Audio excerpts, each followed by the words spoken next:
Liberty and freedom from tyranny and oppression is the message that I, the resistance, want to convey. It is your responsibility to know what these words mean, then decide. Definition 1. Freedom from arbitrary or despotic government or control. 2. Freedom from external or foreign rule, independence. 3. Freedom from control, interference, obligation, restriction, and conditions, power or right of doing, thinking, speaking, according to choice. 4. Freedom from captivity, confinement, or physical restraint. Freedom definition. 1. The state of being free or at liberty rather than in confinement or under physical restraint. 2. Exemption from external control, interference, regulation. 3. The power to determine action without restraint. 4. Political or national independence. 5. Personal liberty, as opposed to bondage or slavery. Tyranny definition. 1. Arbitrary or unrestrained exercise of powers of despotic abuse of authority. Synonyms: despotism, absolutism, dictatorship. 2. A government or rule of a tyrant or absolute rule. 3. A state ruled by a tyrant or absolute ruler. 4. Oppressive or unjustly severe government on the part of any ruler. 5. Abuse, severity or harshness. Aggression definition. 1. The exercise of authority or power in a burdensome, cruel, or unjust manner. 2. A method or instance of oppressing. 3. The state of being oppressed. 4. The feeling of being heavily burdened, mentally or physically, by troubles, adverse conditions, anxiety. Citizens of the world, I tell you to research ourselves and look around. We as a resistant citizen of the world need to exercise our liberties to keep our freedoms, to attack governmental tyranny, to lead us into oppression, unless you like it that way. In that case, pack your lunch, and more of us. We are the resistance, liberty. The very word evokes hope and stirs the inner soul of man. Throughout the course of time, individuals and nations oppressed by the yoke of tyranny or bondage have cried out for liberty's reprise and have fought for the comfort of its soothing rays. Revolution and war have often been its price. Few nations have ever obtained it, let alone maintained it. Life so rare this strives for with so much blood and so many tears have been shed. Is its definition misunderstood? What is liberty and how is it secured? Or more portentous, how is it lost? First, we must understand that liberty is based upon fundamental principles and not philosophies or policies. Principles, which are based on truth, are constant and timeless. Philosophies and policies are variable and changing and are based upon theories, circumstances and opinion. Second, we must recognize that liberty is not free. It must be both earned and guarded.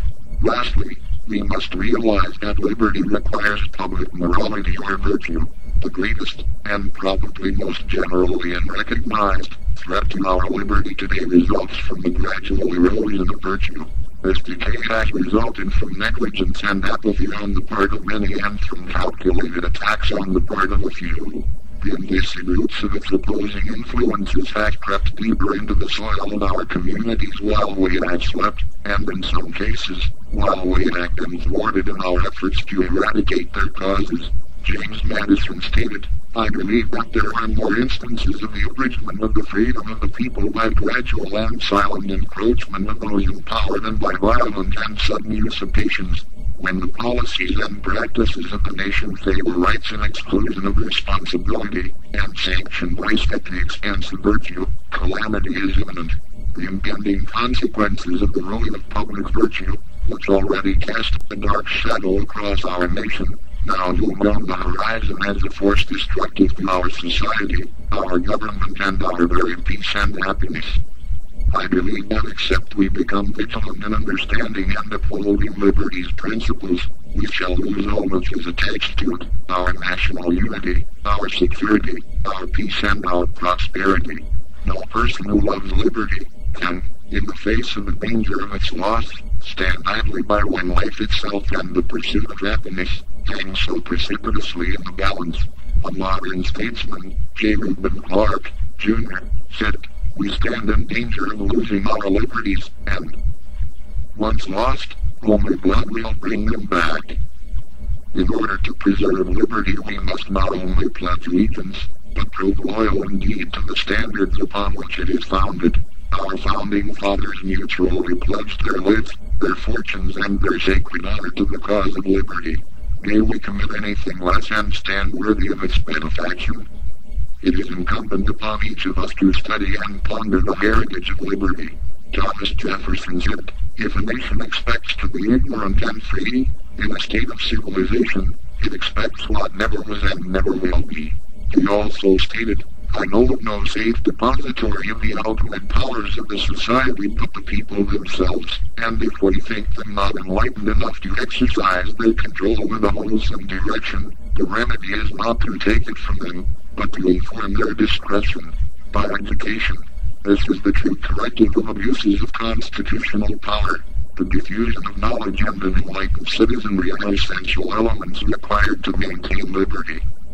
In this regard, Thomas Jefferson recommended that the following works be read and taught as containing the general principles of liberty and rights of man in nature and society: Locke's Essay Concerning the True Original Extent and End of Civil Government, and Sidney's Discourses Concerning Government and with Respect to the United States of America in particular. 1. The Declaration of Independence. 2. The Federalist Papers, written by Alexander Hamilton, James Madison, and John Jay. And 3. The Valedictory, Farewell Address of President George Washington. Thackeray read and considered each of these works. Thackeray studied and learned the principles of the Constitution in the tradition of the Founding Fathers, or the Constitution and principles of liberty expounded by the Founding Fathers being taught in our schools. Has their history been diluted? President Abraham Lincoln stated, "Let it reverence for the laws and the Constitution be taught in schools, seminaries, and in colleges. Let it be written in primers, in spelling books, and in almanacs. Let it be preached from the pulpit, proclaimed in legislative halls, enforced in courts of justice. In short, let it become the political religion of the nation. Vigilance in learning and imparting liberty's knowledge is part of liberty's price." Our Founding Fathers understood the true principles of liberty. They paid liberty's price. With the aid of the divine hand of providence, their generation raised this nation to liberty and furnished its grand legacy to us in word and deed. Subsequent generations had taught and maintained liberty, spreading it abroad for over 200 years. Is it possible that liberty stands in jeopardy in this, our generation, its enemy threatening from within? To quote an old adage, America is great because she is good, and if America ever ceases to be good, America will cease to be great. Daniel Webster stated, "We and our posterity reject religious instruction and authority, violate the rules of eternal justice, trifle with the injunctions of morality, and recklessly destroy the political constitution which holds us together. No man can tell how sudden a catastrophe may overwhelm us, and shall bury all our glory in profound obscurity. I pray that together we may avoid catastrophe and uphold the sacred fire of liberty by choosing paths of wisdom and virtue, which alone can afford a lasting peace and happiness to each of us and to our posterity. Bad men cannot make good citizens. It is when a people forget God that tyrants forge their chains.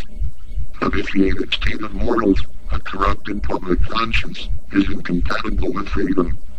No free government, or the blessings of liberty, can be preserved to any people, but by a firm adherence to justice, moderation, temperance, frugality, and virtue, and by a frequent recurrence to fundamental principles." Patrick Henry. We are the resistant citizens of the world.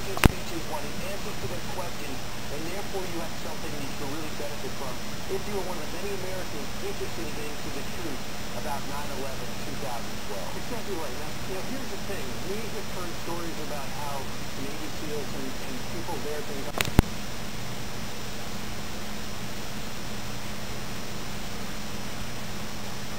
But to all posterity, we will respond to the threat of climate change. We are the resistance. We are the citizens of the world.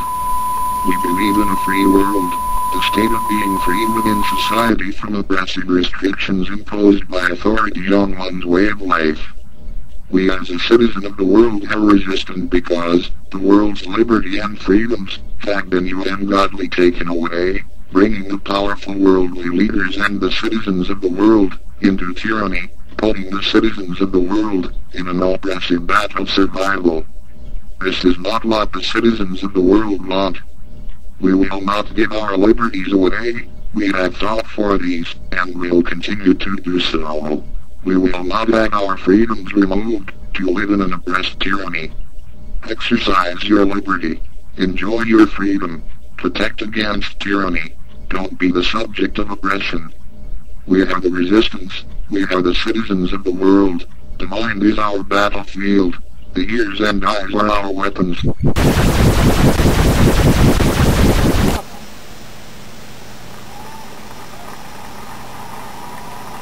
do not make us a nation of takers. They free us to take the